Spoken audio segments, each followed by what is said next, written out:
Hi, my name's Jennifer. I'm from New Jersey. I am 55 years old, mother of three, grandmother of three, married for 31 years, dating my husband for 37.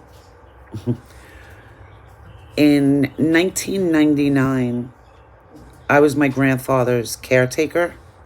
My grandfather suffered with anxiety, panic, dementia.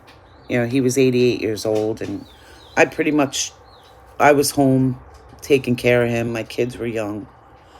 And one day he had a stroke. So I called my father. We got an ambulance. He went to the hospital. My sister-in-law picked me up. I went to the hospital in her car. Got out of the car in the parking lot of the hospital and went down. Didn't pass out, but just couldn't breathe and I was having a heart attack or a stroke. I don't know what the hell I was having, but it was horrendous. They put me in this padded wall of a room, gave me a medication, which was Ativan, and I was fine. What the hell was that? What just happened to me? So I went home, not with a prescription, not with anything, and didn't sleep for 3 days. For the next 3 weeks, I was in turmoil. I had no idea what the hell was happening to me. I didn't even know where to look if I was going insane. I called that S hotline because I thought I was going to go crazy and do something bad. When I called them, they told me that, do you have a plan or this? And I was like, no, my worst fear is to die. I just don't know what the hell is going on. So I started looking in the phone book because that's what we used. And I found all these doctors who specialized in anxiety and panic attacks and blah, blah, blah. I called one doctor, went to see him. He hardly even looked me in the eye. He gave me a prescription for Paxil and Xanax. Now, I started researching Xanax, and, in my experience, I'm from New Jersey, and I've seen people take bars of Xanax just to get high. So, addicts. So, I didn't want to become an addict. So, I was afraid to take it. And my mother would tell me, it's for anxiety, so you take it. If you have a headache, you take a Tylenol. If you have anxiety, you take this. But I just wouldn't do it. I was scared. So they told me it would take about 4 weeks for the Paxil to kick in. I never felt normal again. Never. Stayed on the Paxil for a little while. Had good and bad days. The good days started outweighing the bad and whatever. But then I had a couple of setbacks, and the doctor thought maybe Paxil wasn't the drug for me. So they gave me Zoloft.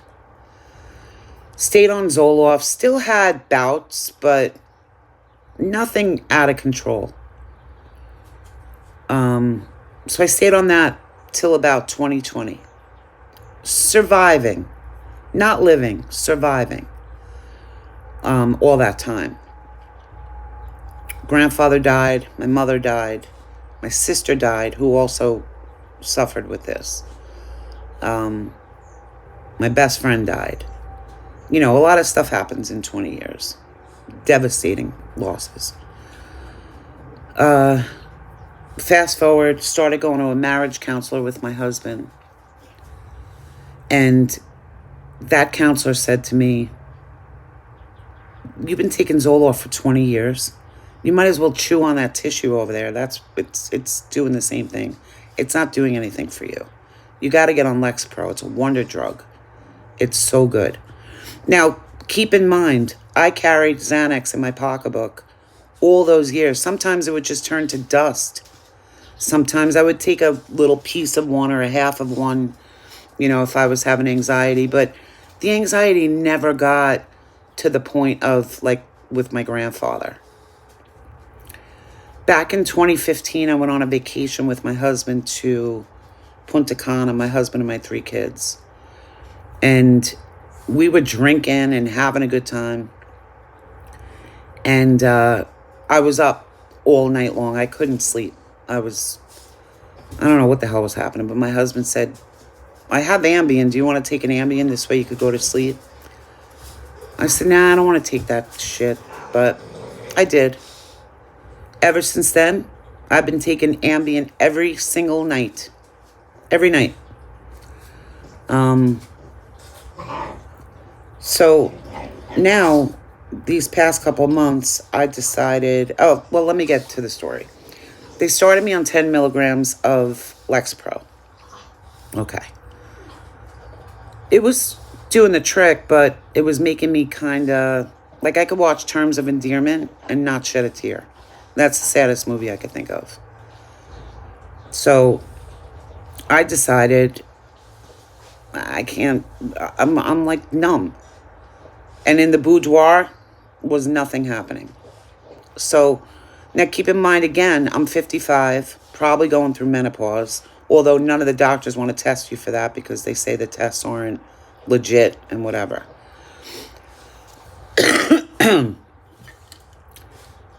Decided I'm going to cut back on the Lexapro. I went from 10 to 5. The doctor gave me a plan to wean off, but I didn't need that because I was feeling good. Started taking 5 milligrams for a couple months. Then I talked to one of my girlfriends that I rarely see because I am in isolation, self-isolation. And she told me that she took the Lexapro every other day and then she just stopped it. She could have been on it for a month. Who knows? I'm on it for 5 years. So I start taking it every other day, and every 2 days and whenever. Well, let me tell you something. I went right back to 1999 where I was just like, it was bad. I was at work eating a sandwich from friggin' Jersey Mike's. I couldn't breathe. My face got bright red. I couldn't breathe. The new panic attacks like start in my nostrils. And I feel like this, I don't know, like it's like my airway is going to get cut off. So I'm at work having this panic attack. Everybody around me is like, oh my God, call 911. My lips are getting numb. Like, I don't know what the hell is going on because it's a new panic attack. It's not the usual just heart attack, can't breathe. It's this whole new, like more intense, I think, because I can't remember if it's more intense than back then because that was a long time ago. I just know the fear is the same. So I go to the doctor, get panel of blood work, like 8 vials.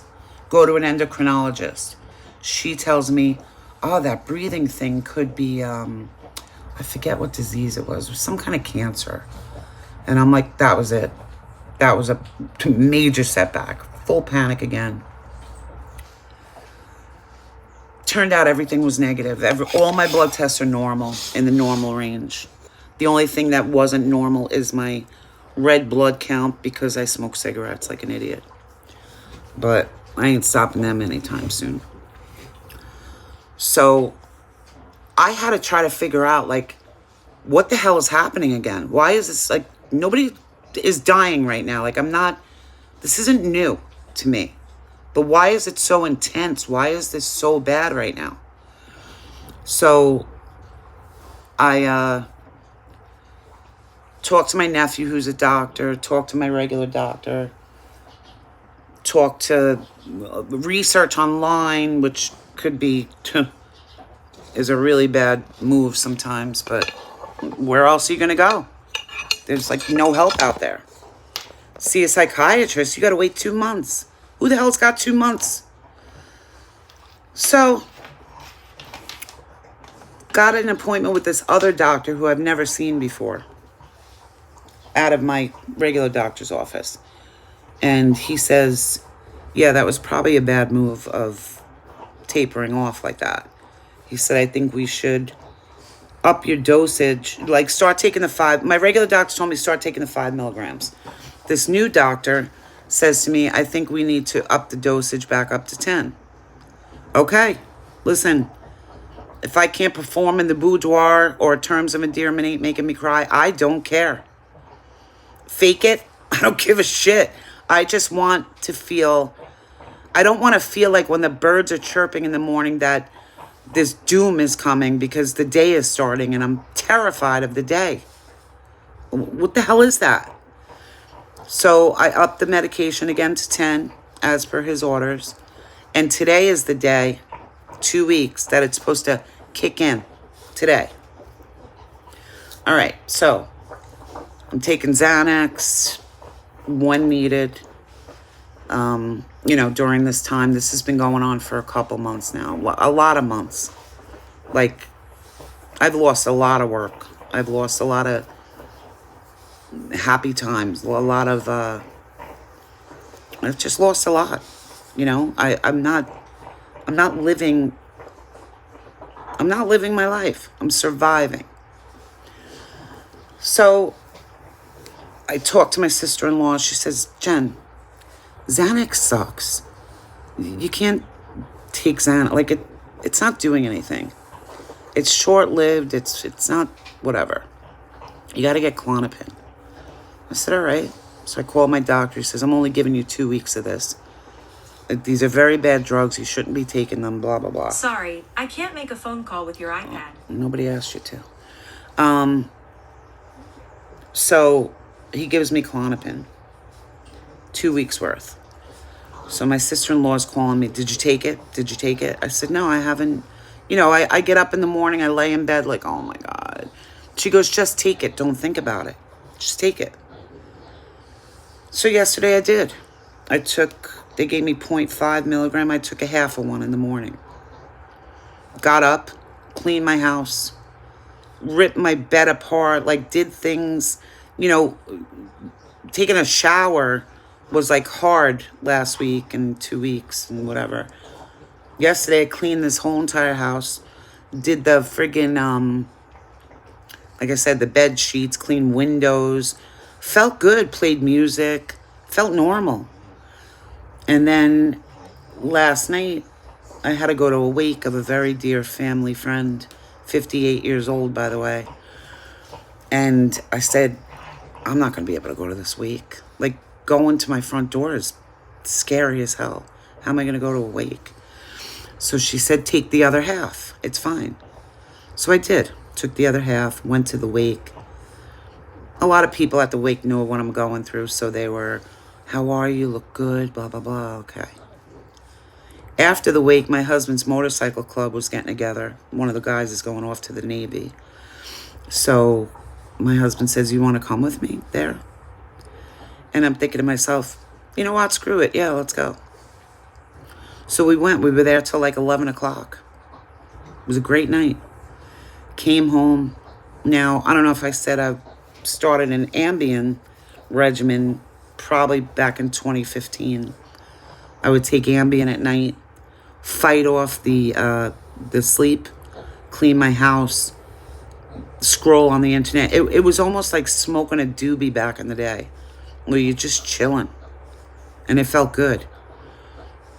Then I find out that Ambien causes, if you fight off its effects, that causes anxiety, depression, all of it. So here I am. Get off my Lexapro, taking Ambien, fighting its effects, like probably menopause, 55. Like I said, the doctors don't really take that into consideration. They just blow it off like menopause. So I don't know what the hell is happening. I just know it's probably everything at once. But I just know that I'm like, I can't function without these other pills now. Klonopin yesterday was the first time I took it. And believe me, it was the first good day, normal day that I've had in a really long time. But I'm only getting those for 2 weeks. I don't want to depend on them. I don't want to take them. I really don't. I swear to God. Like, I don't. But I guess I got to do what I got to do to get through. Right? So now I'm making this video and I'm putting it out there because I know 1 in 4 people are going through what I'm going through. Maybe somebody will say something to me that will click. Maybe somebody knows of a place where you can go and get help. Because I'm not sure they exist, to be honest. And I know it's a battle within myself. If my brother or my husband could fix me, they'd do it. They would probably give their right arm to get me to a good place. But I know there's work to be done on my end. It just seems like it's impossible right now. So, if anybody's out there going through this, talk to me. I'll talk to you. And we'll get there together. Because just surviving is not living. It's just not. Oh, my husband just walked in. I'm cutting it short, but I'll be back. Have a good day. Or at least fake it till you make it. Because that's what I'm going to do. With the help of whatever the hell it takes. Thank you.